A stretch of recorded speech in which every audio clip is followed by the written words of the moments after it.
आदाब, नमस्कार, अस्सलाम वालेकुम नाजरीन। पल पल न्यूज से मैं हूं आपके साथ नदीम अकरम।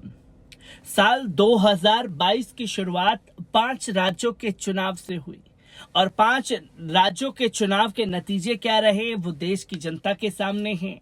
और जब 5 राज्यों के चुनाव 2022 की शुरुआत में खत्म हुए तो 2022 के अंत में 2 और राज्य हैं जहां चुनाव पर सबकी नजरें बनी हुई हैं। एक हिमाचल प्रदेश, जहां के चुनाव करा लिए गए, तो वहीं अब गुजरात पर सबकी नजरें टिकी हुई हैं। और गुजरात में भारतीय जनता पार्टी किस तरीके से दमखम लगा रही है, इसकी भी तस्वीरें लोगों के सामने हैं। क्योंकि देश के प्रधानमंत्री श्री नरेंद्र मोदी जी का होम टाउन, देश के गृह मंत्री अमित शाह जी का होम टाउन, जिसको लेकर के भारतीय जनता पार्टी साम दाम दंड भेद सब कुछ इस्तेमाल कर लेना चाहती है। पर एक तरफ अगर गुजरात के चुनाव को रख दिया जाए तो दूसरे चुनाव पर जो सबसे ज्यादा दमखम लगाने की कोशिश कर रही है वो है 2023 के चुनाव, जहां तेलंगाना में चुनाव होने हैं और तेलंगाना समेत कई और राज्यों में चुनाव होने हैं।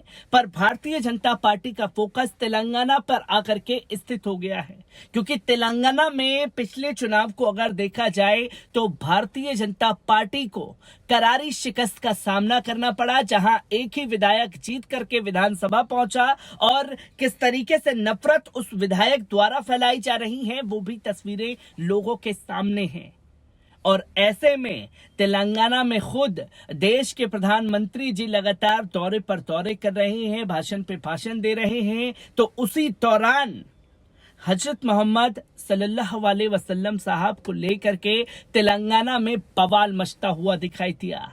किस तरीके से देश के प्रधानमंत्री का भाषण सामने आया और कैसे हजरत मोहम्मद सल्लल्लाहु अलैहि वसल्लम साहब को लेकर के बवाल तेलंगाना में देखने को मिला है। एक बार इस पूरी रिपोर्ट पर नजर डालते हैं।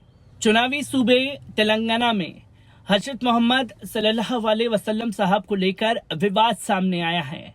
ICFAI बिजनेस स्कूल हॉस्टल में कुछ छात्रों ने एक दूसरे किशोर के साथ मारपीट का मामला सामने आया है। छात्र को न केवल पीटा गया बल्कि आरोपी सीनियर्स द्वारा जय माता दी और अल्लाह अकबर का नारा लगाने के लिए मजबूर किया गया है। उनका आरोप था कि छात्र ने हजरत मोहम्मद सल्लल्लाहु अलैहि वसल्लम साहब के खिलाफ टिप्पणी की थी। पुलिस ने केस दर्ज कर लिया है। 15-20 छात्रों पर रैगिंग का आरोप भी लगा है। पूरा मामला तेलंगाना के रंगारेड्डी जिले के शंकरपल्ली थाना क्षेत्र का है। यहां बिजनेस इंस्टीट्यूट के हॉस्टल में 1 नवंबर को एक स्टूडेंट की पिटाई की गई। घटना का वीडियो वायरल होते ही कॉलेज प्रशासन हरकत में आया और पुलिस को मामले की जानकारी दे दी गई। कॉलेज प्रबंधन ने अपने स्तर पर मामले की जांच भी शुरू कर दी थी। हालांकि पीड़ित ने मारपीट के मामले में पुलिस में कोई शिकायत दर्ज कराई थी। जैसे ही वीडियो वायरल हुआ उसके बाद पुलिस ने कहा कि उन्हें सूचित किया गया है। कॉलेज प्रबंधन ने जूनियर छात्र सहित सभी छात्रों के खिलाफ कार्रवाई शुरू कर दी है।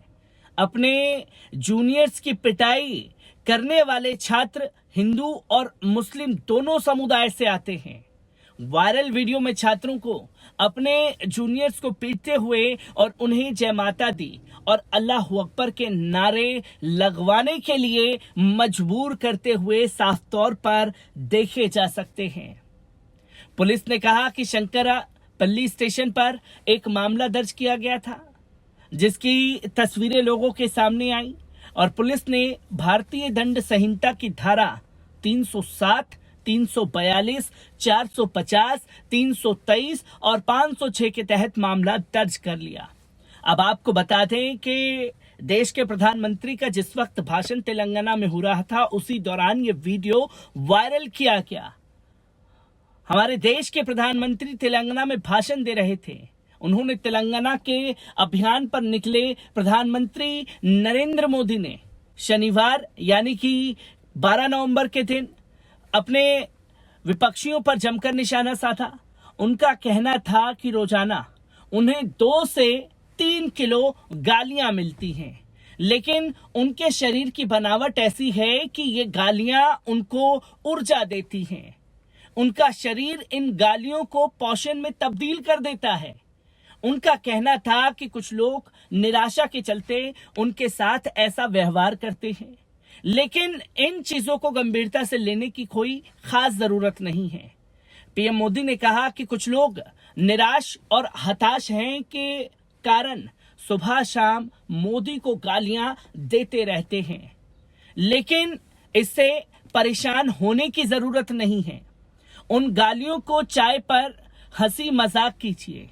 दूसरे दिन कमल खिलने वाला है, इस खुशी में आगे बढ़िए, जिसके बारे में बोलते हुए देश के प्रधानमंत्री नजर आए, क्योंकि उनके पास गालियां देने के सिवाय कुछ बचा ही नहीं है। तेलंगाना सीएम पर हमलावर होते हुए प्रधानमंत्री श्री नरेंद्र मोदी जी ने कहा कि अगर मुझे और बीजेपी को गाली दे लेने से तेलंगाना के हालात और लोगों के जीवन में सुधार होता है तो हमें गाली देना जारी रखें, लेकिन अगर मेरे विपक्ष को लगता है कि वे तेलंगाना के लोगों को गाली दे सकता है तो उसे बर्दाश्त नहीं किया जाएगा। मोदी जी ने कहा कि तेलंगाना के लोग ने जिस राजनीतिक पार्टी पर सबसे ज्यादा भरोसा किया है, उस पार्टी ने तेलंगाना के साथ सबसे बड़ा विश्वासघात किया है। जब अंधेरा बढ़ता है उस स्थिति में कमल खिलना शुरू हो जाता है। भोर से ठीक पहले तेलंगाना में कमल खिलता देखा जा सकता है, जिसकी तस्वीरें लोगों के सामने आती हैं। जहां देश के प्रधानमंत्री जी ने राज्य में कई विकास परियोजनाओं का उद्घाटन और शिलान्यास करने के अलावा रामागुंडम में एक उर्वरक संयंत्र राष्ट्र को समर्पित किया। पीएम मोदी जी ने कहा कि आज 10,000 करोड़ रुपए से ज्यादा की विकास परियोजनाओं का शिलान्यास और लोकार्पण तेलंगाना के लिए हुआ है। ये परियोजनाएं यहां खेती और उद्योग दोनों को बल देने वाली हैं।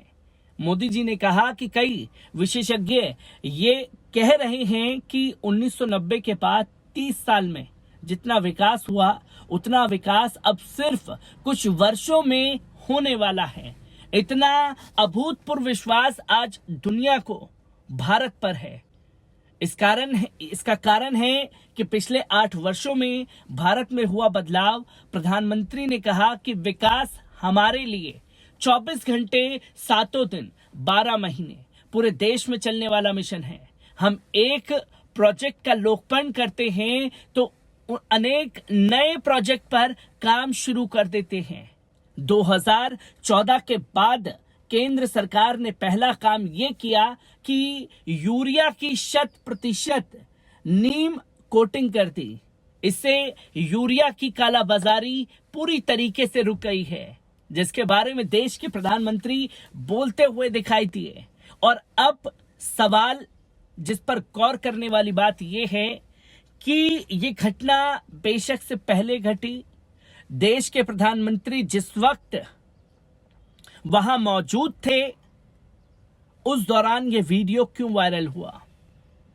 और दूसरा सबसे बड़ी बात जो मोदी जी का मीडिया है वो ये बताता हुआ दिखाई दिया कि अल्लाहू अकबर के जबरन नारे लगाए गए और जबरन नारे लगाए जाने के बाद छात्र की पिटाई की गई। यानी कि अल्लाहू अकबर का नारा जो है वो मुस्लिम समुदाय की तरफ से लगाया गया ताकि सांप्रदायिक माहौल बिगाड़ा जा सके।